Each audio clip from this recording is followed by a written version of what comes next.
Good morning. It's Thursday, January 9th. It's a beautiful morning here in Southern California, in San Diego. The visibility is really good. You can see the mountains from here. Keep your head up about the fires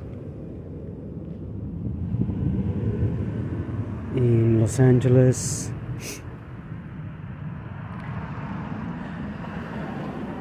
Hoping everybody's having a good day wherever you are on planet Earth, and to keep vigilant.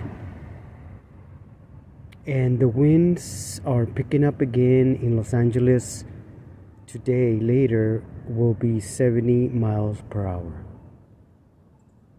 Please find it in your heart to pray for everyone to be safe, and for all those who lost their animals and the animals that